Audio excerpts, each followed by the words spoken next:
Mas naging makabuluhan ang pagdiriwang ng Sangyaw Festival sa Tacloban City. Bukod kasi sa nagsaya ang mga mambabatas o nakiisa, ang mga mambabatas, libu-libong benepisyaryo pa ang nabigyan ng ayuda. Nagbabalik si Melalas Moras.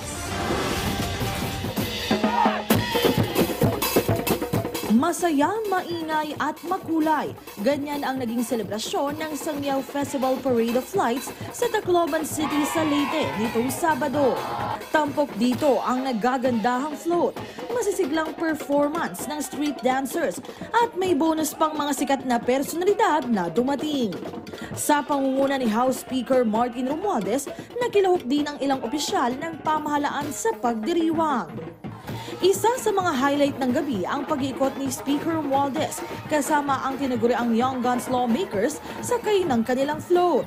Dito'y namahagi sila ng mga mansanas at mga t-shirt.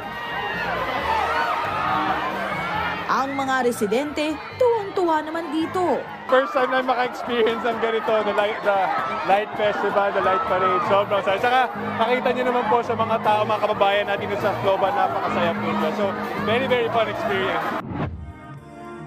Bago ito, una na ring namahagi ng ayuda ang liderato ng Kamara.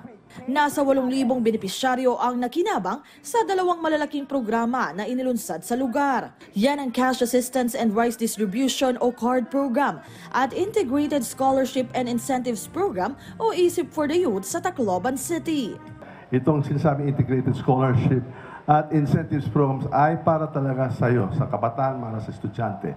Dito po, kada taon, meron kayong scholarship assistance ng 15,000 pesos. Kaya kayo po, matatanggap kayo po ng 15,000 pesos.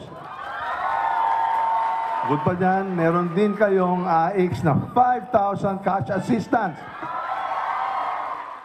Para kay House Deputy Majority Leader at Tingog Party List Representative Jude Asidre, naging matagumpay ang mga aktibidad ng Kamara sa lugar. We're very thankful na naging maganda naman yung reception. Of course, with all the schedules, with all the happenings in the city, it has been very challenging, no, implementing this project. But nonetheless, there is this general feeling and realization na pwede naman palang ganito, no? Pwede naman pala na yung tulong ng gobyerno abot kamay ng mga mamamayan. Pagtitiyak ng liderato ng Kamara, walang maiiwan sa serbisyo at mga tulong ng pamahalaan, alinsunod na rin sa direktiba ni Pangulong Ferdinand R. Marcos Jr. Mula rito sa Tacloban City sa Leyte, Melalas Moras para sa Pambansang TV sa Bagong Pilipinas.